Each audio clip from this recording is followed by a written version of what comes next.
Глава 1761. Семья Гау. Первозданная проекция не проявлялась в золотом теле, но каждая из его 6 рук создавала различную ручную печать, а губы на 2 его головах с четкими чертами лица слегка двигались, как если бы она что-то напевала. Спустя несколько мгновений буддийские песнопения начали эхом разноситься по секретной комнате, и в то же время золотой свет закрутился по лицу Хань Ли, а его кожа и мышцы вздрогнули, после чего появилась серия золотых чешуек. Это было четким указанием на то, что он в максимальной степени раскрыл свое первозданное истинное дьявольское искусство. 9 серебряных дисков, парящих вокруг него, слегка дрогнув, начали излучить пронзительный свет и издать слабый жужжащий звук. Звук резонировал с буддийскими песнопениями и плавно сочетался в одно целое, не касаясь неуместным или неприятным для ушей. Казалось, что оба звука исходили из одного и того же источника.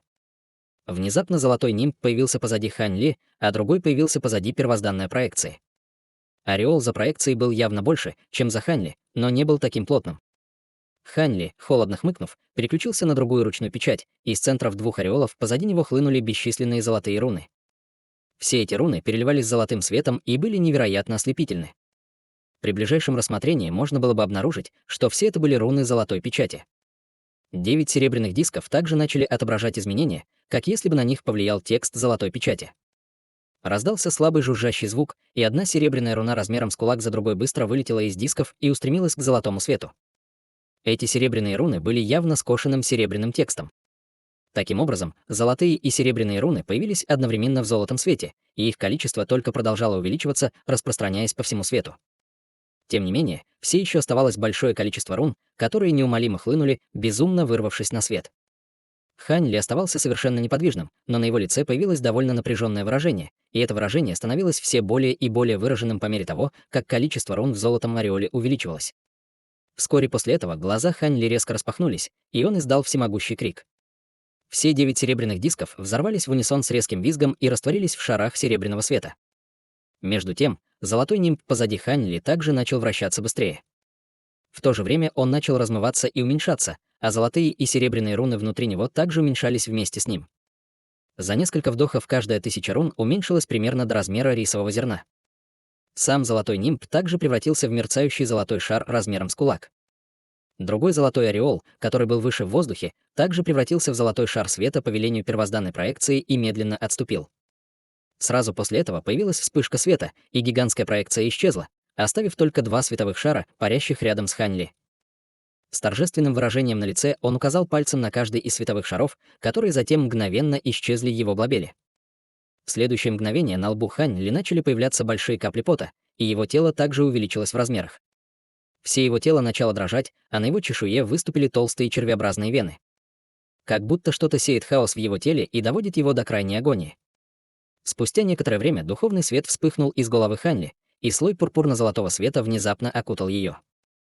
Слой света беспорядочно колебался в размере, и серия золотых и серебряных рун появилась на его лице, а затем мгновенно исчез.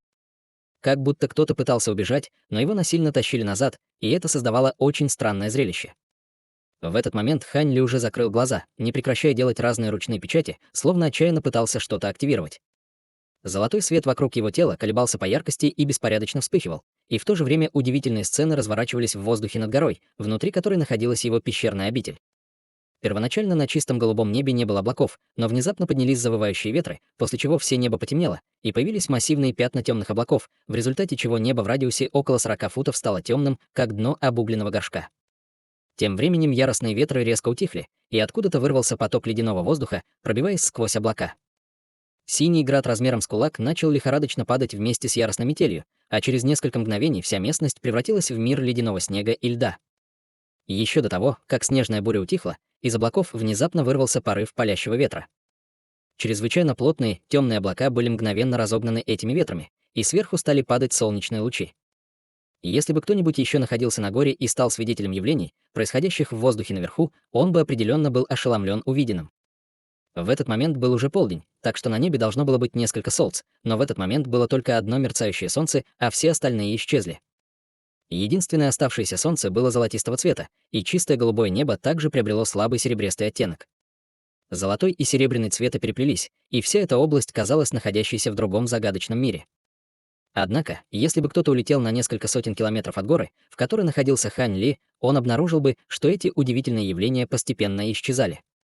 За огромным морем тумана, созданным иллюзией Ханьли, в небе все еще висело рядом друг с другом несколько солнц, и небо все еще было таким же синим, как всегда. Однако слабый серебряный свет непрерывно мигал над морем тумана, и странный грохочущий шум, исходящий с того же направления, был весьма тревожным. Многие культиваторы в окрестностях уже чувствовали себя довольно встревоженными и настороженными и сразу же бросились из своих пещерных жилищ. Они либо стояли на вершине горы, либо использовали летающие сокровища, чтобы взлететь повыше, оглядывая море тумана с недоумением на лицах. В воздухе над горой, которая находилась примерно в 10 километрах от моря тумана, на высоте более 10 тысяч футов парило около дюжины людей, и они также оценивали море тумана издалека. Одним из них был мужчина в белом, лет 30. Он явно был бесспорным лидером группы и стоял впереди с гигантским белым мечом под ногами. Около дюжины других людей в группе стояли позади человека в белом с уважением на лицах. Неужели этот человек действительно захватил пик рассвета всего 3 дня назад? Спросил человек в белом, даже не поворачивая головы. Пожилой мужчина с чистой седой бородой и волосами слегка почтительно поклонился и ответил: «В самом деле, старший». Этот человек спустился на пик рассвета 3 дня назад и изгнал всех ближайших культиваторов своим мощным духовным чутьем. У меня есть хороший друг, который недавно вошел в стадию зарождающейся души, и он случайно оказался в этой области. Согласно его рассказу, духовное чутье было настолько обширным, что оно повалило его на землю и сделало его полностью неспособным использовать свою магическую силу, поэтому он скрылся с места происшествия, не осмелившись оказать какое-либо сопротивление. Я могу использовать силу своего духовного чутья, чтобы ограничить культиватора зарождающейся души издалека, хотя и с некоторыми трудностями, но ни один обычный культиватор стадии пространственного закаливания не может ограничить всех культиваторов в дюжине или около того пещерных жилищ одновременно. Даже если кто-то находится на пике стадии пространственного закаливания, размышлял мужчина в белом с несколько своеобразным выражением лица. «Старший, вы хотите сказать, что тот мужчина — культиватор стадии интеграции тела?» Воскликнул пожилой мужчина, и выражение его лица резко изменилось. Все остальные тоже испугались этого. Это очень вероятно, если мы судим только по его духовному чутью, но я не могу исключить возможность того, что он мог использовать какое-то сокровище или развить какую-то особенно мощную секретную технику для усиления своего духовного чутья. После небольшой паузы ответил мужчина в белом. Я понимаю. Услышав это, сердце пожилого мужчины слегка расслабилось. Казалось, это была для него менее устрашающая перспектива. Это все лишь мои предположения. Даже если этот человек не культиватор стадии интеграции тела, он определенно находится на пике стадии пространственного закаливания, так что лучше нам его не злить. Даже настоящие духовные семьи, подобные нашей, сделают все, что в наших силах, только чтобы попытаться подружиться с кем-то столь же могущественным, как он, холодно проинструктировал мужчина в белом. Я бы не осмелился раздражать такого могущественного старшего. Если бы не тот факт, что вы летели по воздуху, мы планировали эвакуировать этот район и вообще найти другое место для поселения, сказал пожилой мужчина с кривой улыбкой на лице. Не нужно заходить так далеко. Учитывая, что он использовал свое духовное чутье только для того, чтобы изгнать всех вас, он определенно не жестокий человек, который станет начинать бессмысленную резню. Судя по явлениям, разворачивающимся перед нами, этот человек, скорее всего лишь заимствовал этого места для развития какой-то могущественной способности без каких-либо зловещих мотивов. Более того, тот факт, что он выбрал такое уединенное место для культивации, указывает на то, что он должен быть бродячим культиватором без каких-либо связей с какими-либо крупными державами. Возможно, нам стоит попробовать завербовать его в нашу семью ГУ в качестве приглашенного старейшины, тогда это будет значительным усилением нашей общей мощи. Имея это в виду, я склонен немного подождать и посмотреть, смогу ли я познакомиться с этим человеком, задумался мужчина в белом. Для нас было бы ничем иным, как благословением, если бы вы на время остались здесь, старший, немедленно сказал пожилой мужчина в восторженной манере. Этот старший был одним из первых культиваторов стадии пространственного закаливания, поэтому, если бы он мог остаться с ними и научить их совершенствованию, они, несомненно, извлекли бы огромную пользу. В конце концов, даже будучи лидером ветви семьи ГУ, пожилой мужчина только недавно перешел на стадию зарождающейся души. Человек в белом был очень доволен поведением пожилого человека, и он кивнул, снова взглянув на море тумана, гадая, какие могущественные способности могут вызвать такие удивительные явления. Однако это была редкая секретная техника даже из мира истинных бессмертных, поэтому очевидно, что этот человек не мог угадать, что это такое. К счастью, явления, разворачивающиеся с такого расстояния, не были чем-то таким уж удивительным. Если бы он находился в центре моря тумана, он не мог бы оставаться таким спокойным и собранным. В мире духов было несколько способностей, которые могли повлиять на первозданную мирскую цепь поблизости, но ни одна из них не могла создать столь удивительного эффекта, как техника очищения духа. Однако только феномен, который в настоящее время наблюдал человек в белом, уже убедил его, что Хань Ли не был обычным культиватором, и он очень хотел завербовать такое могущественное существо.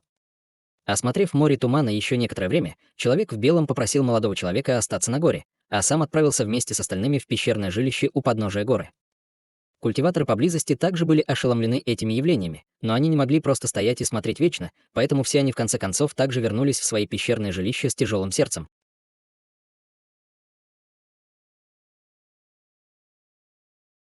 Глава 1762. Бессмертные области и техника ограничений. Небо в центре моря тумана по-прежнему было серебряным, а солнце по-прежнему золотым.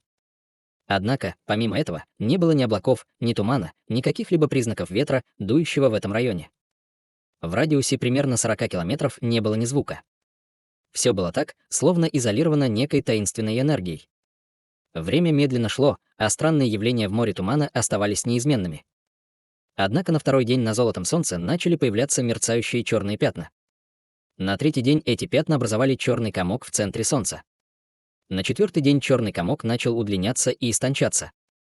На пятый день на поверхности солнца сформировалась длинная и тонкая черная линия, и издалека она выглядела так, как будто это был плотно закрытый гигантский золотой глаз, создавая очень своеобразное зрелище.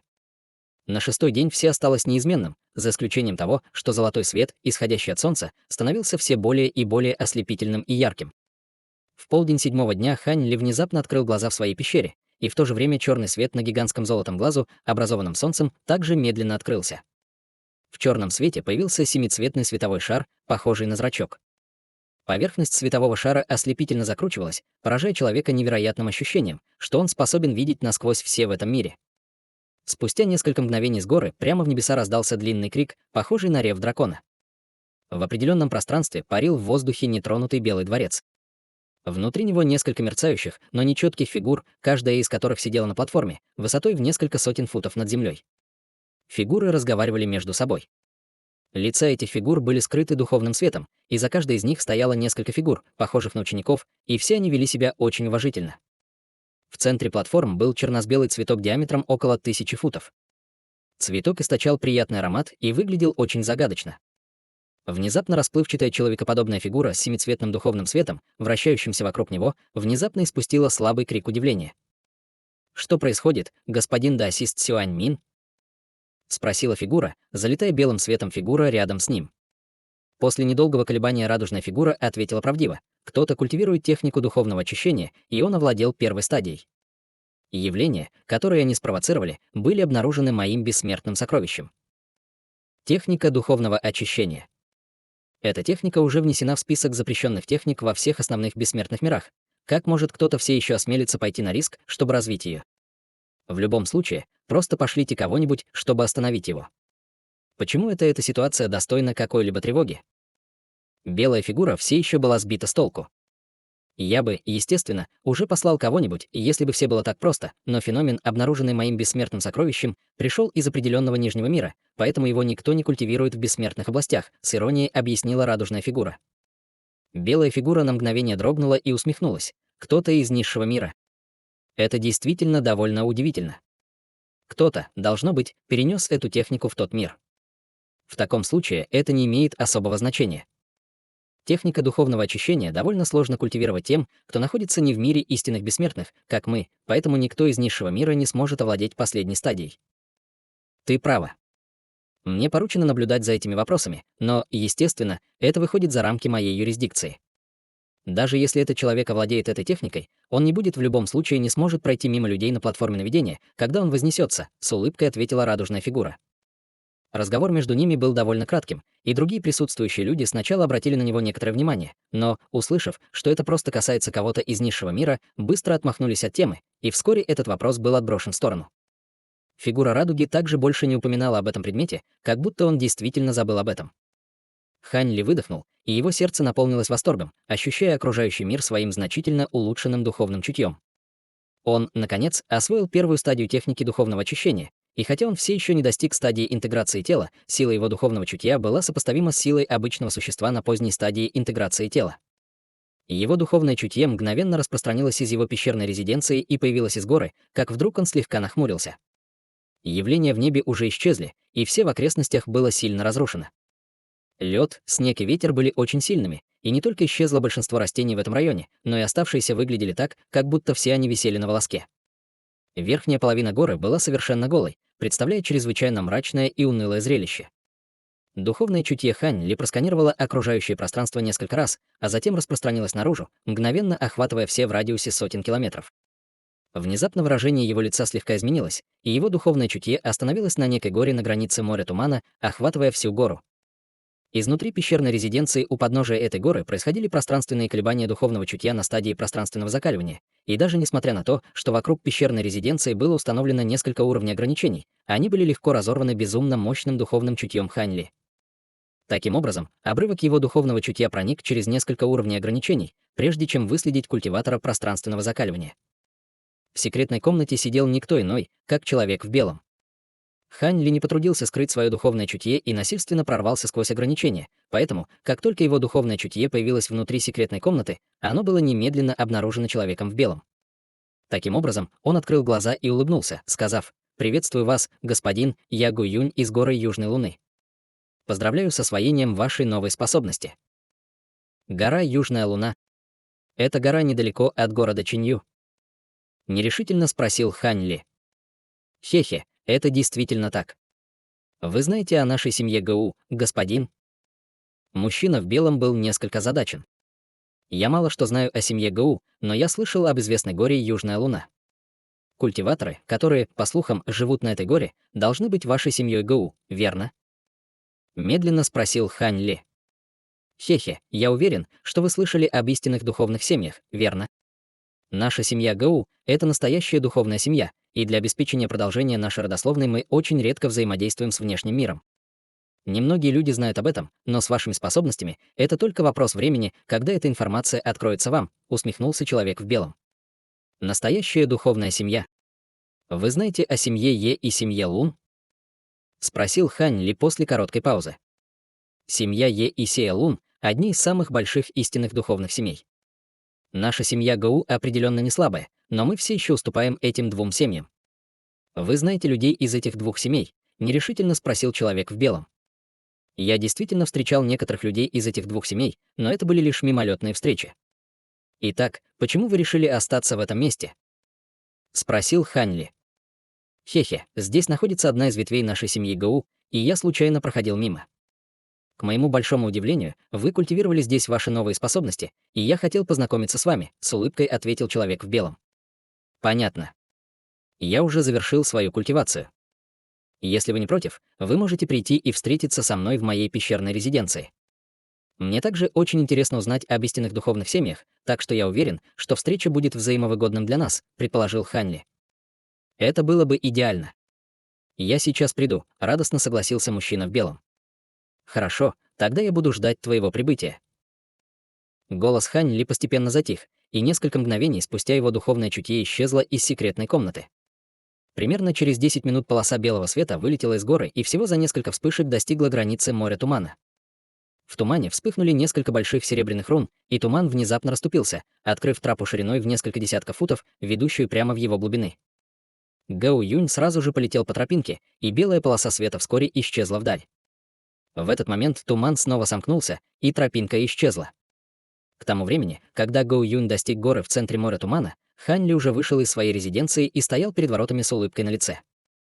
Убедившись, что Хань Ли действительно был культиватором на пике стадии пространственного закаливания, улыбка Гао Юня стала еще шире. Обменявшись любезностями, они вошли в резиденцию, и, пробыв в пещере Хань Ли около полдня, культиватор в белом вышел из моря тумана с разочарованным выражением лица. Затем он перед отъездом дал несколько инструкций пожилому мужчине, который был лидером этой ветви семьи Гау. Тем временем Хань Ли находился в секретной комнате своей резиденции, с задумчивым взглядом оценивая белую нефритовую пластинку в руке. Итак, семья Лун — истинная духовная семья номер 1, и в ее рядах есть культиватор стадии интеграция тела. Эту нефритовую пластинку он получил от Гао Юня, и там была некоторая информация об истинных семьях духов, которая дала Хань Ли приблизительное представление об этих семьях. Конечно, ничто из этого не было особенно конфиденциальной информацией, и все культиваторы стадии пространственного закаливания в конечном итоге смогут узнать все это альтернативными способами, поэтому Гао Юнь оказал ему лишь небольшую услугу. Хань Ли пригласил Гао Юня в свою резиденцию, так как он хотел узнать больше о семье Лун, против которой он выступал вместе с семьей Е, чтобы помешать их планам в прошлом. Несмотря на то, что с тех пор прошло несколько столетий, для культиваторов это было недостаточно времени, чтобы забыть свои обиды. Видя, что он вернулся к человеческой расе и планировал поселиться здесь навсегда, Ему пришлось развить понимание своих потенциальных врагов, чтобы он мог обращаться с ними соответствующим образом. Таким образом, он был склонен пригласить Гоу Юня для разговора, узнав, что он был членом настоящей духовной семьи. Как он и ожидал, после некоторого разговора Гоу Юнь пригласил его присоединиться к их семье Гоу в качестве приглашенного старейшины. От предложения Хань Ли, естественно, отказался в эвфемистической манере. С его нынешними способностями и базой культивации он никак не мог привязать себя к какой-либо семье. Вдобавок ко всему, с его огромным богатством условия, которые Гоу Юнь предлагал, которые он считал очень заманчивыми, вообще не могли соблазнить Хань Ли. После долгих размышлений над этим вопросом, Хань Ли покачал головой, чтобы отложить этот вопрос на время. Затем он щелкнул запястьем, и перед ним появился свиток длиной около фута.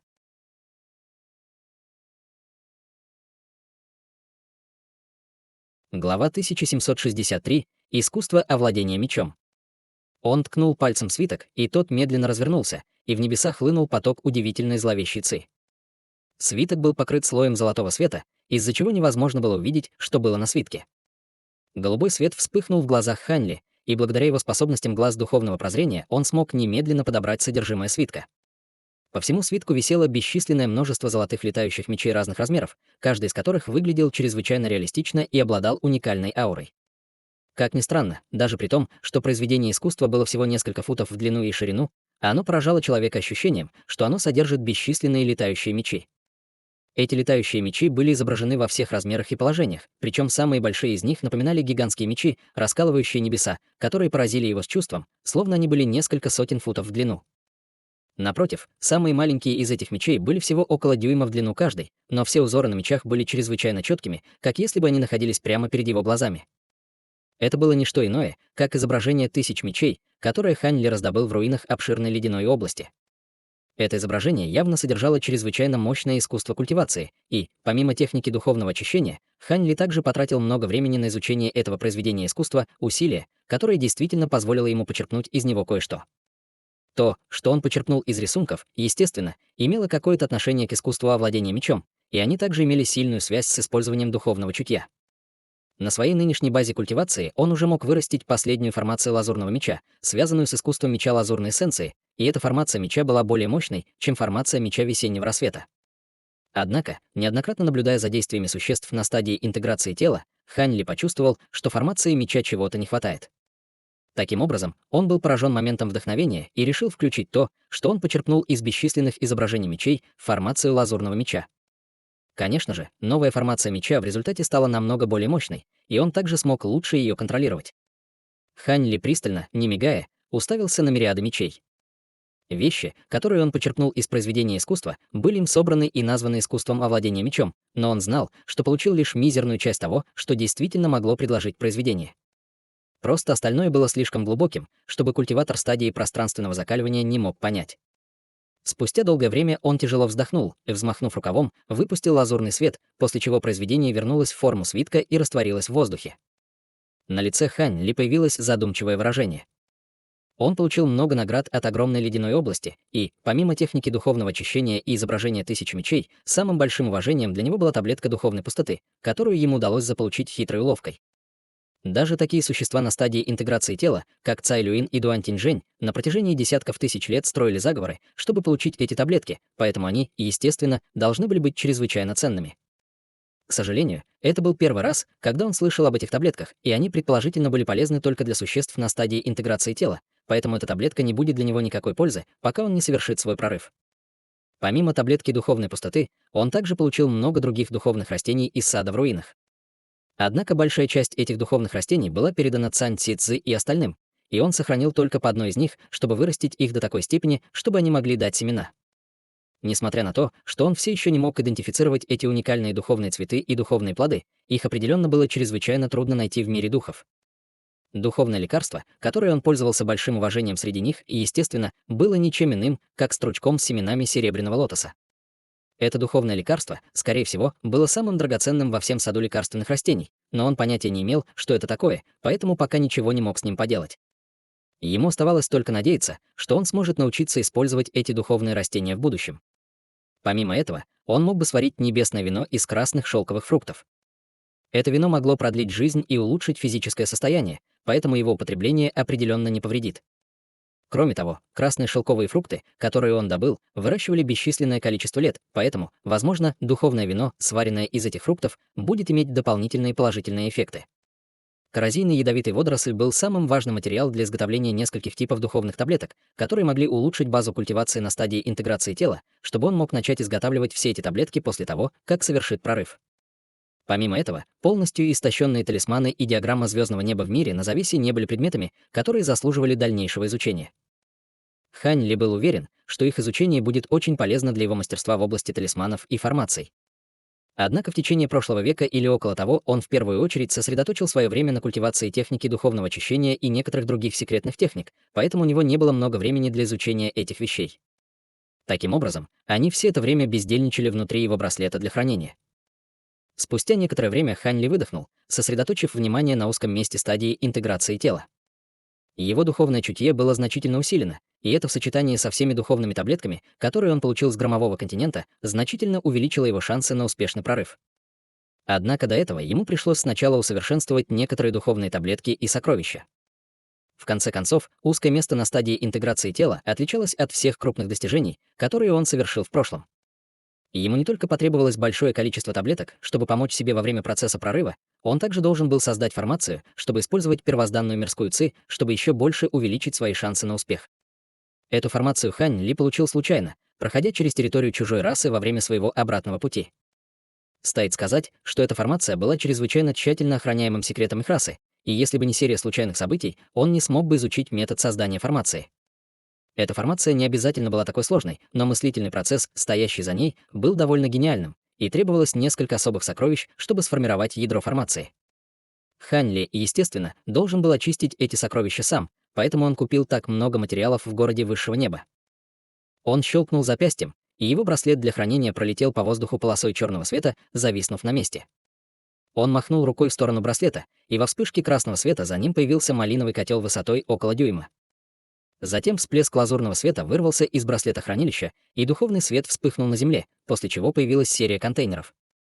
Хань Ли сделал печать заклинания, и котел быстро увеличился до нескольких футов.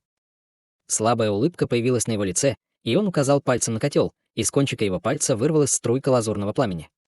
Пламя вращалось вокруг котла, резко увеличившись в размерах, после чего появилась палящая аура, резко повысившая температуру в секретной камере.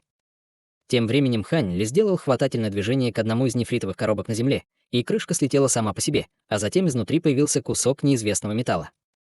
Поверхность металла была глянцево-черного цвета, и от нее исходили струйки духовной ци. Это явно был материал, который уже был грубо доработан.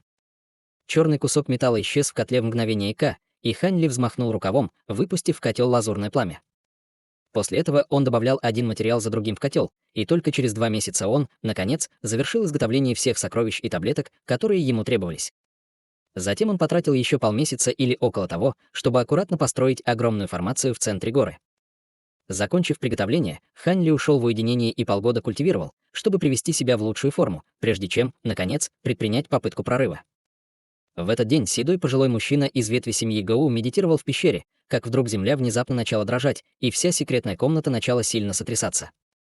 Пожилой мужчина открыл глаза и уже собирался крикнуть, чтобы узнать, что происходит, как вдруг ему в голову пришла мысль.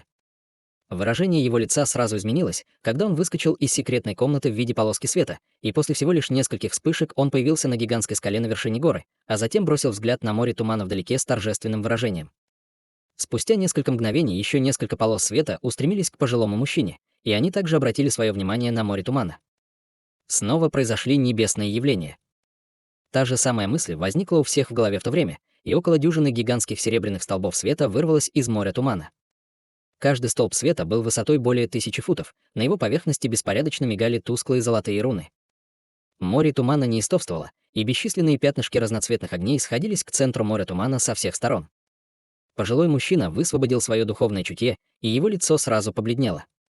В пределах его сенсорного диапазона первозданная мирская ци неистово устремилась к морю тумана. Огромное количество духовной ци было выпущено из близлежащих духовных вен, и казалось, что они были возбуждены какой-то могущественной силой. В мгновение ока массивные пятицветные призрачные облака появились над морем тумана и покрыли все небо. С оглушительным раскатом грома в облаках появились пурпурные молнии, а затем яростно переплелись, образуя серию пурпурных молний. Внезапно из моря тумана раздался длинный крик, за которым последовал ужасный всплеск духовного давления. Духовное давление было невероятно мощным, и хотя все наблюдающие культиваторы находились за сотни километров от них, все они почувствовали, как на них обрушился гигантский груз. Некоторые культиваторы с более слабыми базами культивации рухнули на месте, из всех отверстий хлынула кровь. Даже более могущественные существа, такие как седой пожилой мужчина, также испытали кратковременную потерю зрения, непроизвольно упав на колени. Эти люди, естественно, были чрезвычайно встревожены, но прежде, чем они успели что-либо сделать, из пятицветных духовных облаков внезапно раздались взрывы буддийских песнопений, и начали появляться руны всех цветов. В этот момент нечеловеческий рев раздался из центра моря тумана, где находилась гора, и вперед вырвалась полоска золотого света. Затем свет отступил, открыв золотую фигуру высотой более 1000 футов. У золотой фигуры была пара огромных грозных глаз, и она свирепо обнажала клыки. Это была злобно выглядящая гигантская золотая обезьяна. Как только эта обезьяна появилась, из пятицветных духовных облаков сразу же раздался громкий раскат грома. Затем бесчисленные дуги пурпурных молний сошлись к одному и тому же месту в облаках, образуя гигантского пурпурного змея, не уступающего по размеру массивной обезьяне. Разразился еще один сокрушительный удар грома, и фиолетовый змей рухнул с разрушительной силой.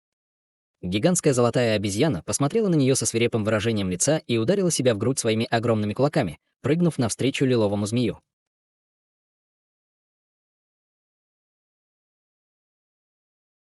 Глава 1764. Переход к стадии интеграции тела. Часть 1. Гигантская золотая обезьяна распростерла свои массивные руки и схватила ими шею пурпурного змея, а затем со свирепым ревом оторвала ему голову. Тело пурпурного змея с грохотом распалось на бесчисленные дуги молний, и гигантская обезьяна резко подняла голову, сделав глубокий вдох, а затем открыла пасть, чтобы выпустив огромное пространство золотого света. Все рассеивающиеся дуги молний сразу же были захвачены золотым светом, попав в пасть золотой обезьяны. В мгновение ока все молнии исчезли. Однако гигантская обезьяна не собиралась останавливаться на этом. Духовный свет закрутился вокруг его тела, и золотой свет, который она выплевывала изо рта, растворился в пятицветных облаках, как столб духовного света. В духовных облаках одна за другой зазвенела вереница глухих ударов, и они начали вращаться вокруг золотого столпа света. Все руны в облаках были безумно втянуты в золотой свет взрывом огромной всасывающей силы, и все эти руны были поглощены гигантской обезьяной. Спустя несколько мгновений поверхность золотого столпа света была испещрена рунами самых разных цветов, которые неистово устремились вниз. Пасть гигантской золотой обезьяны была похожа на бездонную яму, в которой, казалось, было неограниченное количество рун. Все культиваторы вокруг моря тумана ошеломленно наблюдали за происходящим. Между тем фразы «гигантская горная обезьяна» и «истинная духовная родословная» отозвались в сознании седого пожилого человека, и он был шокирован даже больше, чем все другие культиваторы. Как лидер ветви истинной духовной семьи, он, естественно, был гораздо более осведомлен и опытен, чем другие культиваторы его ранга, и сразу же определил эту гигантскую обезьяну как проекцию гигантской горной обезьяны, и от этого откровения у него сразу отвисла челюсть до земли. Неудивительно, что он не хотел присоединиться к нашей семье ГУ, он сам обладает истинной духовной родословной. Но эта проекция слишком сильна. Даже с такого расстояния одной ее ауры достаточно, чтобы повалить многих из нас, а явления, происходящие в этот раз, даже более поразительны, чем те, что были в прошлый раз. Так большая часть первозданной мирской ци сходится к одному месту. Неужели он пытается прорваться к стадии интеграции тела? Сам пожилой мужчина не был таким уж сильным, но был довольно умен и быстро сумел сложить 2 плюс 2. В этот момент не только руны над морем тумана были нарисованы в золотом свете, но даже сами пятицветные облака духа были унесены вверх. Спустя некоторое время призрачные облака в небе искривились и удлинились, образовав гигантскую воронкообразную структуру с широкой вершиной, переходящей в узкое основание. Огромное количество этих духовных облаков безумно вливались в проекцию гигантской обезьяны, и в ходе этого процесса слегка нечеткая проекция постепенно прояснялась. Вскоре после этого все пятицветные призрачные облака были рассосаны, а проекция гигантской обезьяны, похоже, все еще оставалась неудовлетворенной. Она закрыла свой огромный рот и снова забила себя в грудь, из ее тела вырвался ослепительный золотой свет. Белый торнадо сформировался вокруг проекции гигантской обезьяны, после чего быстро увеличился в размерах и в мгновение ока полностью охватил гигантскую проекцию внутри него. В то же время вспышка невидимых колебаний быстро распространялась во всех направлениях от торнадо, и масштабы, охватываемые этими колебаниями, были весьма поразительны. Вся мирская ци в радиусе 1000 км пришли в неистовство, и все они устремились к морю тумана, как светящиеся точки размером с горошину. Эти пятнышки света растворились в торнадо, как бабочки в пламени, и рев гигантской обезьяны снова раздался изнутри торнадо. В этом случае рев был немного настойчивым и болезненным. По мере того, как количество пятнышек света увеличивалось, рев гигантской обезьяны постепенно стихал, пока вовсе не затих. Однако, независимо от того, сколько пятнышек света сходилось к торнадо, казалось, что торнадо был бездонной бочкой. Все культиваторы вокруг моря тумана смотрели с трепетом и изумлением. Если бы обычный культиватор поглотил столько первозданной мирской ци, он, скорее всего, сам взорвался бы и уже погиб.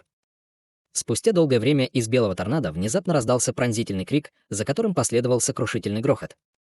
Торнадо разлетелось на части, и порывы яростного ветра взорвались во всех направлениях, рассеивая все близлежащие блики. Снова появилась гигантская обезьяна, но ее тело больше не было золотого цвета. Вместо этого он был пронизан ослепительными пятицветными рунами, представляя очень своеобразное, но захватывающее зрелище. Гигантская обезьяна положила руки на голову, и выражение ее лица быстро менялось, беспорядочно переходя от невыразимой агонии, крайней ярости и ряда других эмоций, создавая впечатление, что она сошла с ума. В то же время руны на его теле яростно вспыхнули, и все его тело чрезвычайно нестабильно колебалось в ясности. Все зрители были несколько озадачены, увидев это, но в сердце седого пожилого человека нахлынуло чувство ужаса. Эта ситуация была четким указанием на то, что этот человек достиг критической точки в своем прорыве и был поражен внутренними демонами. Если бы он поддался своим внутренним демонам и потерял контроль над собой, вполне возможно, что его внутренние демоны заставили бы его пойти на бессмысленное убийственное неистовство. С удивительными способностями этого человека ни один из наблюдающих культиваторов не сможет оказать никакого сопротивления, и всем им придет конец. Преодоление основных узких мест в культивации всегда было чрезвычайно опасным делом, и такие события были далеко не редкостью. Имея это в виду, ужас пожилого человека усугубился еще больше, и в своем отчаянии он изо всех сил распространил свою собственную магическую силу, пытаясь противостоять огромному давлению, чтобы увести всех других культиваторов отсюда, но, не успев он подняться на ноги, как тут же снова рухнул на землю на колени. Несмотря на то, что гигантская обезьяна вдали была явно дезориентирована, духовное давление, которое она высвобождала, явно не ослабевало. Как простой культиватор зарождающейся души, он был полностью обездвижен, и даже его магическая сила не могла циркулировать, поэтому он даже не мог предупредить других о том, насколько опасной была эта ситуация. Таким образом, пожилой мужчина мог только беспомощно смотреть, как его ужас нарастает. Тем временем Хань Ли сидел, скрестив ноги, в секретной комнате на горе, внутри небольшой необычной формации.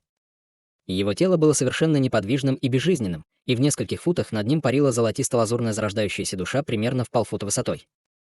Зарождающаяся душа смотрела в угол секретной комнаты за пределами формации и держала в руках сегмент золотого клинка. Вокруг него было 72 маленьких лазурных меча, каждый из которых был около дюйма в длину, образуя надежный защитный барьер. Вокруг маленьких мечей были короткий серебряный кипригель, небольшой лазурный котел и огромный черный меч, и все они медленно вращались вокруг зарождающейся души. Нынешний вид зарождающейся души был очень тревожным, поскольку один из ее глаз был мерцающего синего цвета, а другой был красным, как кровь, а две половины ее лица, разделенные переносицей, имели совершенно противоположное выражение. Одна сторона лица была искажена свирепостью, в то время как другая была спокойной и собранной с намеком на улыбку. Как будто внутри тела зарождающейся души были два совершенно разных Хань Ли. Физическое тело Хань Ли внизу одной рукой держало печать заклинания, а другой — лазурную курильницу для благовоний. Из горелки торчали короткие черные сегменты ароматических палочек, и казалось, что они еще не дотлели. С потолка секретной комнаты доносилось огромное количество пятицветных рун, и независимо от того, упали ли они на зарождающуюся душу Хань Ли или на физическое тело, они немедленно исчезли в мгновение ока. В углу, на который смотрела зарождающаяся душа, был шар размером с голову черной ци, который беспорядочно взбалтывал и издавал странные завывания. Его вой был крайне неприятен, и слушателю было очень трудно сохранять спокойствие. Кроме того, вой был окрашен кровожадностью. Спокойная сторона лица зарождающейся души оставалась совершенно не затронутой этим жутким шумом, но малиновый свет в глазах на другой стороне лица становился все темнее и темнее, и казалось, что в любой момент она могла впасть в безумие. Холодный свет вспыхнул в голубом глазу зарождающейся души, и она подняла руку, указав на курильницу, которую держало тело Хань Ли внизу. Затем с кончика ее пальца вырвался шар серебряного пламени и мгновенно ударил по ароматическим палочкам в горелке, и благовония немедленно воспламенились, посылая таинственный аромат сандалового дерева, разносящийся по всей секретной комнате. Как ни странно, после того, как душа вдохнула этот аромат всего на мгновение, невменяемый взгляд на искривленной стороне лица зарождающейся души сразу же начал угасать, и малиновый свет в ее глазах также постепенно исчез. Как только шар черной ци соприкасался с этим запахом, он немедленно издавал вой боли, а затем внезапно замолкал. Затем черная ци начала неистово перемешиваться, постепенно растворившись в аромате, открыв ужасающее, призрачное лицо без носа и глаз, искаженное агонией. Зарождающаяся душа сразу же открыла рот, выпустив золотую молнию, и тут же с грохотом поразила призрачное лицо с безошибочной точностью, заставив его сильно вздрогнуть. Взвизгнув, он обиженно стиснул зубы, внезапно стал расплывчатым и нечетким, а затем вовсе растворился в потоке черной ци. Только тогда зарождающаяся душа медленно закрыла глаза, и ее искаженное выражение постепенно исчезло. Когда он снова открыл глаза, они полностью обрели ясность. Простая часть души небесного дьявольского монарха осмеливается попытаться помешать мне. Знай свое место. Зарождающаяся душа холодно-насмешливо усмехнулась. Затем она подбросила сегмент клинка из рук в воздух, а затем быстро сделала печать заклинания и снова закрыла глаза. Скорость, с которой пятицветные руны спускались с потолка, немедленно увеличилась более чем в 2 раза, и вся секретная комната наполнилась ярким духовным светом, который непрерывно мигал. В то же время физическое тело внизу испускало особый аромат. Однако зарождающаяся душа не обратила на это внимания, поскольку продолжала поглощать пятицветные руны, падающие сверху, со всей своей мощью. При этом его тело начало расширяться со скоростью, заметной невооруженным глазом. Примерно через 7 или 8 минут зарождающаяся душа выросла примерно до 3-4 футов в высоту и стала напоминать маленького ребенка. В этот момент гигантская обезьяна над горой резко сжалась в чреве горы в виде столба света. Чрезвычайно мощный выброс мирской ци немедленно спустился в секретную комнату и безумно влился в зарождающуюся душу и физическое тело. Кожа физического тела стала полупрозрачной, а аромат, который она выделял, стал еще более сильным. Между тем, зарождающаяся душа наверху расширилась до тех же размеров, что и физическое тело, среди вспышек духовного света всего за несколько вдохов. Его глаза были плотно закрыты, и он сидел в воздухе, в то время как на его лице появилось болезненное выражение.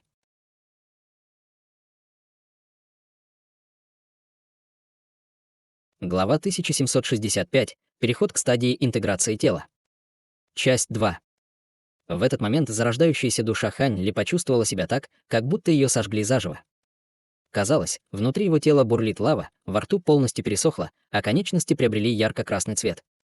Прямо в этот момент из физического тела внизу вырвался взрыв огромной силы всасывания, и зарождающаяся душа была совершенно бессильна сопротивляться, поскольку она резко сократилась до менее чем 1/10 своего размера, а затем исчезла в верхней части головы Хань Ли. Пылающая энергия, пронизывающая тело зарождающейся души, неистово хлынула в физическое тело, как если бы она нашла выход. Тело Хань Ли сразу стало полупрозрачным, и с притоком палящей энергии свет закрутился по поверхности его кожи, мгновенно сделав его тело полупрозрачным. Даже слабые золотые кости за пределами его плоти и крови были едва различимы. В этот момент бесчисленные тонкие световые нити обернулись вокруг его костей, и эти нити вспыхнули слабым пятицветным духовным светом. В то же время множество крошечных потоков энергии быстро последовали через все части его меридианов от Дантяня. Хань Ли мог только почувствовать, что этот поток энергии быстро боролся с ощущением жжения и заменял его прохладным и освежающим, которое было чрезвычайно комфортным. Спустя несколько мгновений вся энергия сошлась воедино и потекла к его голове, и Хань Ли почувствовал, как будто в его разуме образовался массивный воображаемый замок, который был открыт этой энергией, после чего из глубины души возникло онемение, распространяется по всему его телу. В результате он невольно открыл рот и издал протяжный крик. В тот момент, когда проекция гигантской обезьяны исчезла, изумительная аура, ограничивающая всех ближайших культиваторов, также исчезла, позволив всем им подняться на ноги с озадаченными лицами. Некоторые из них решили остаться и продолжили изучать море тумана, чтобы увидеть, что будет дальше, в то время как другие были напуганы этим местом и поспешили покинуть место происшествия, предлагая своим друзьям сделать то же самое.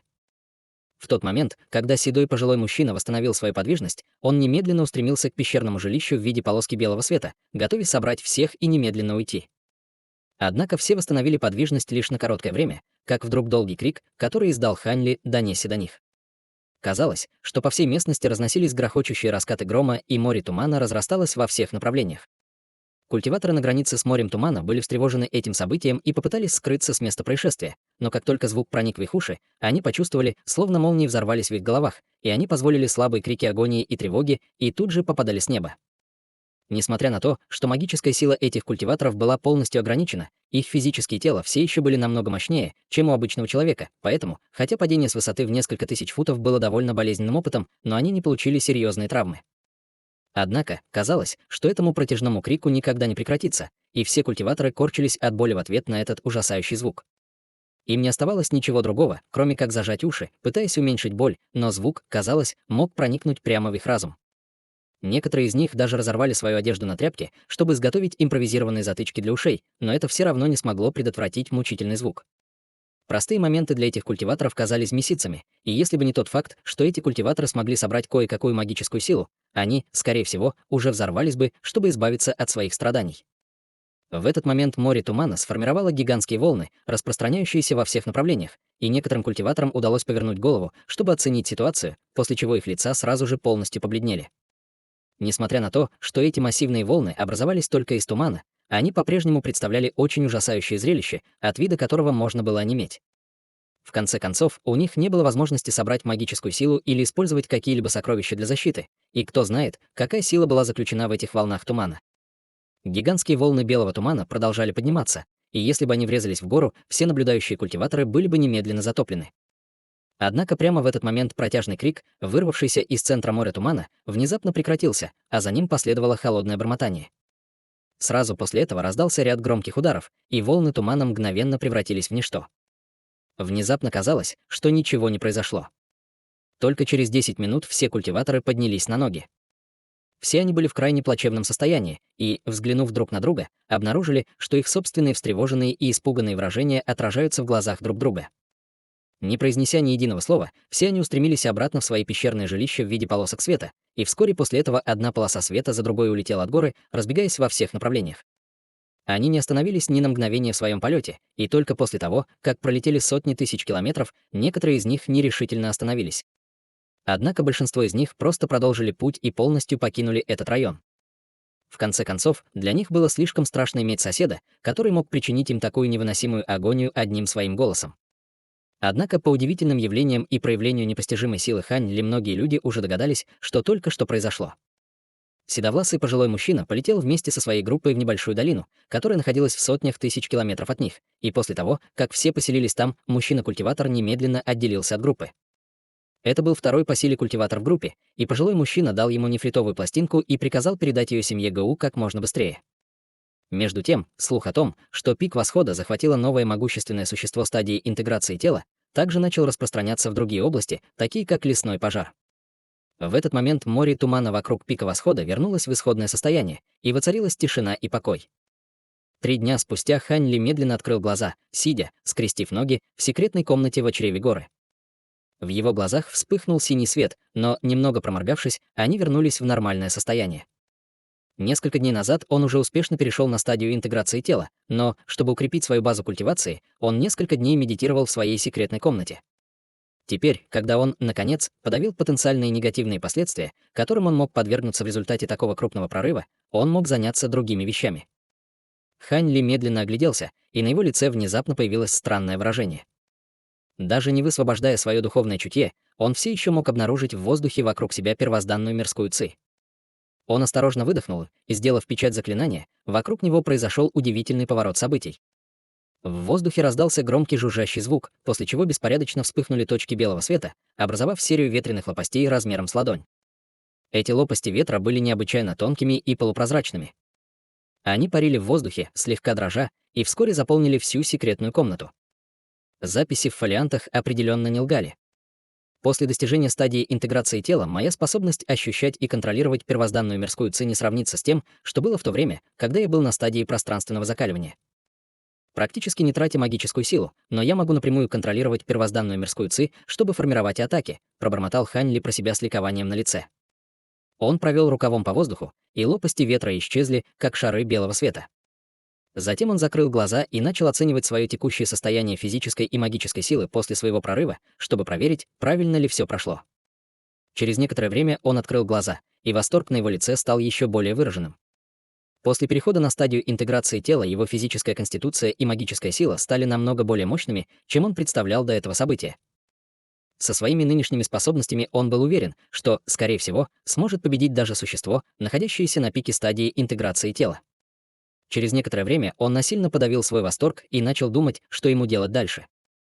Несомненно, это был тот случай, когда как культиватору стадии интеграции тела ему больше некого было бояться, только если среди рас людей и демонов не скрывались существа стадии Великого Вознесения. Таким образом, он сможет делать то, что он хочет, не опасаясь потенциальных последствий, как в прошлом. Конечно, он собирался остаться здесь на следующие несколько лет, так как ему все еще нужно было полностью укрепить свою базу культивации. После этого ему предстояло сделать много вещей, наиболее важным из которых, естественно, было проверить, вознесся ли Нангун Ван в мир духов. Однако из-за того, что Нангун Ван, возможно, также поднялась в мир духов через пространственный узел, не было гарантий, что она оказалась на человеческой территории. Если он не сможет найти ее в высшем небесном городе, то ему придется рассмотреть возможность того, что она была где-то еще, возможно, даже на территории демонов. Это, конечно, было далеко не маловероятным. В конце концов, территории людей и демонов напрямую соседствовали друг с другом. Таким образом, если он не сможет найти какую-либо информацию о ней в городе высшего неба, то ему придется искать ее в другом месте в 3 регионах и 7 территориях. Если вдруг Нангун Ван все еще находилась в ловушке человеческого мира из-за недостатка силы, то ему пришлось бы найти способ проникнуть в человеческий мир и насильно оказать ей свою помощь. Если отложить в сторону все остальное, пока он сможет получить в свои руки несколько видов духовных таблеток и сокровищ и каким-то образом доставить их Нангун Ван через миры, тогда ей определенно не составит труда подняться в мир духов. При мысли о любимой жене в сердце Хань Ли сразу же вспыхнули бесчисленные эмоции, и он долгое время тупо смотрел в пустоту, полностью поглощенный собственными воспоминаниями. В конце концов, он смиренно вздохнул и сосредоточил свое внимание на других делах. Помимо Нангун Вань, ему также придется найти фею Сюй, как только он выйдет из уединения. Она была потомком феи ледяной души, и он должен был доставить ей предметы, которые ему доверил молодой человек по фамилии Вень. Помимо этого, он также должен был собрать материалы, указанные Цин Юань Цзы. Несмотря на то, что он уже собрал большую часть материалов, он не отправился в расу летающих духов, так как хотел вернуться к человеческой расе и достичь достаточной силы, чтобы в первую очередь обеспечить свое самосохранение. В любом случае, Цин Юань Цзы дал ему срок в 1000 лет, так что ему оставалось около 700 лет. В течение этого времени он был уверен, что сможет перейти к поздней стадии интеграции тела, после чего он снова встретится с Цин Юаньци, чтобы обменять его на этот эликсир божественной инфернальной реки. Это определенно был самый безопасный образ действий.